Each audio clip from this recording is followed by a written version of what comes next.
Morning guys, today I'm going to be doing Scarlett's morning routine. She's currently in bed, it's coming up to 7:30, so she is due to wake up any minute. I'm Lauren and I have over 28 reborns and I'd like to get more. I created a Facebook group called Reborn Mommies in hopes of creating a safe place for women who suffer from infertility, depression, and anxiety.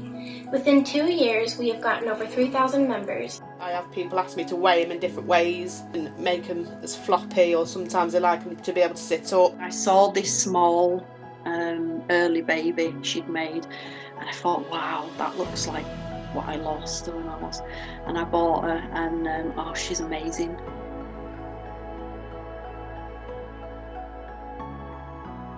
Scarlett, go peekaboo, peekaboo.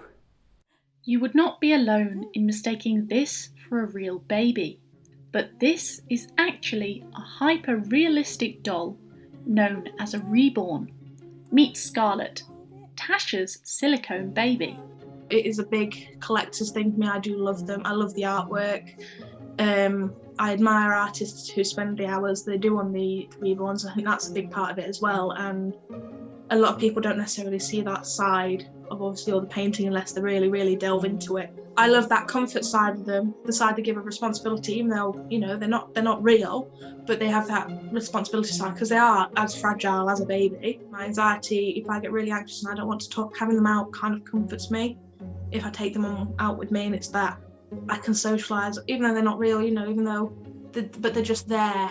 My mum and dad didn't used to like me taking them out with me, but if I take them out now, they're a bit more tolerable with it. I don't take them all the time.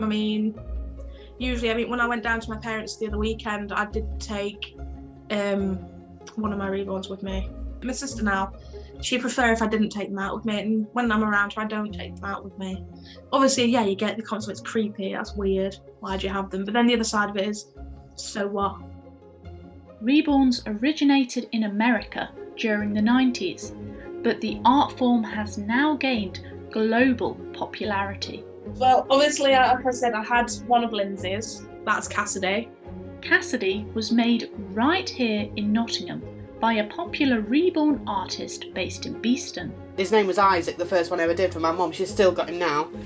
When I first put him together, it was like, I was amazed. I don't know, it just went from there really, and ever since then it's just gone from strength to strength, I suppose. I have people ask me to weigh him in different ways, you know, and make them as floppy, or sometimes I like them to be able to sit up, or I think to them it's important that the realism is really important, yeah. Once I've painted it, I will root it. So yeah, that's the longest process definitely for me, because I do one hair at a time. So, and then I will fill it with small glass beads and weight it to feel like a real baby, like I say, and then yeah, that's pretty much it. Mine are considered cheap really, because the kits. Okay, for example, a kit can cost me £130 just for the blank kit. If you looked on eBay or selling pages, some of them go for like £2,000-3,000. I sell mine for £350, that's each one, regardless of the cost of the kit. The messages I get from my customers, honestly, they sometimes make me cry. That the store, you know, the store is a lot of the reasons is they've lost a baby, or they can't have babies, and just the emotion and the messages of love and kindness, and oh, you brought me so much happiness, and that's why I do it, definitely 100%. That as a therapy dolls, they are amazing, I think, anyway, definitely, yeah. One woman who buys from artists such as Lindsay is Lauren. She has spent thousands of pounds on Reborns and now has 28 dolls in her ever-growing collection. Every single one of them are different. Even if you had identical twin Reborns, they'd still be different because they'd have their own personalities. They're not just objects to me. Some people feel that, oh, they're just dolls and that's it. They're not real and that's it. Obviously, I know they're not real, but to me, I do treat them as if they were like real babies. Each member of this global community has their own story. Hi, my name is Angelina Rodaway, and this is my reborn baby Everett. And over here we have Madeline and Chihiro. My favorite things to do with my babies is to dress them. I like to take them out in their stroller, but my favorite is to photograph them. And then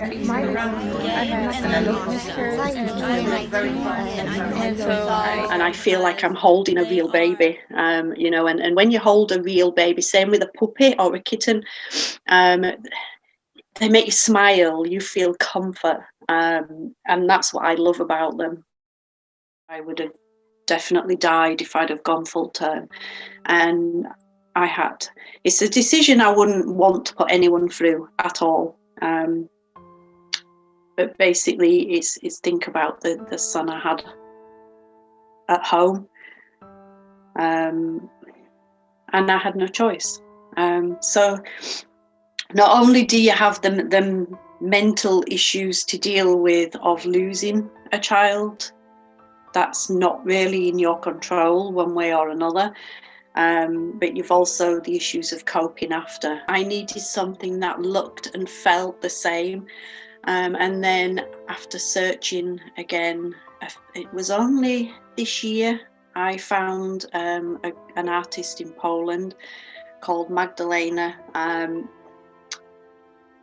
I saw this small early baby she'd made, and I thought, wow, that looks like what I lost when I lost. And I bought her, and she's amazing. She's the right weight, size, the feel, the movement. And if I feel sad, or I feel I'm on my, lonely, then I'll just lift them out and I'll just give them a hug like a baby. Might last half an hour, it could last 2 hours, and then I go and put them back down, and that's it. And that helps. To start with, it's like you hug a cushion. If somebody passes away, you hug clothing, you hug a cushion. I didn't have any of that because the baby died before I got the chance, or any blankets or anything. They're a massive help, and I do say to anyone that does lose a child, I mean, it doesn't help everybody, but it definitely has helped me. The effectiveness of these reborn dolls has caused divisive opinions amongst professionals. This psychologist is sceptical. A deep trauma, you become numb. The first stage of grief is, no, this can't have happened. No, they were so alive. How come they're not physically here anymore? That period of numbness, you may need a transition in terms of a baby, but it might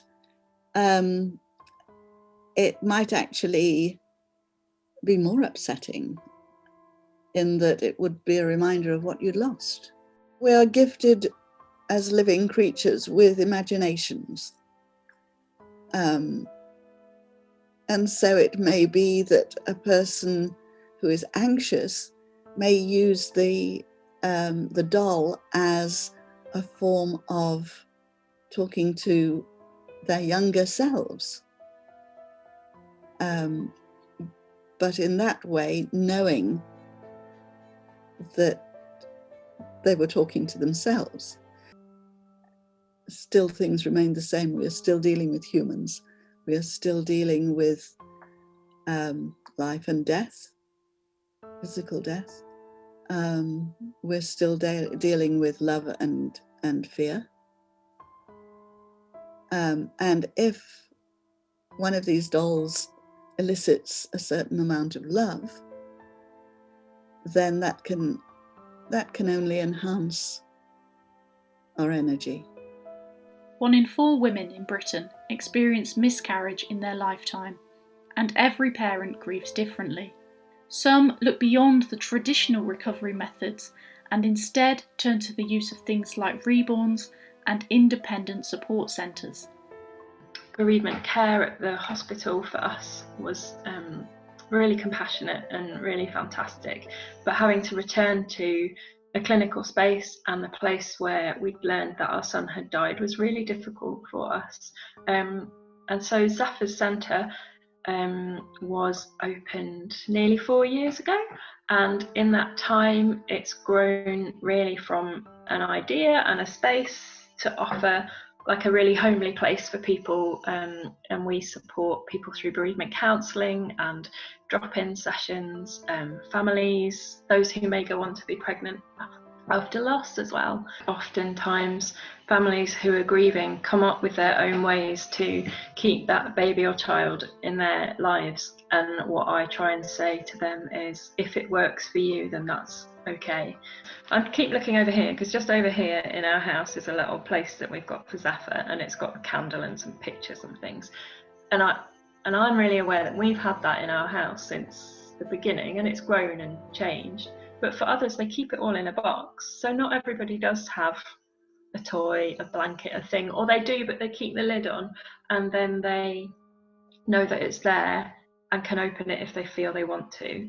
I think there's something about being able to hold the weight of a baby. I can remember after our son died, I could still remember his weight in my arms, and I think, yeah, to have something to hold when you can't hold your child, it's really precious. It gives you joy. It doesn't make me a crazy lady. It doesn't make me have any form of physical, mental issues or anything. You know, I'm clinically 100% sane, healthy now. You know, and I love it. It's a joy. It puts that hole in my heart. It fills that hole in my heart. It's just coming up to 7 o'clock now, and he is absolutely shattered. Guys, literally within about 10 minutes he's nodded off.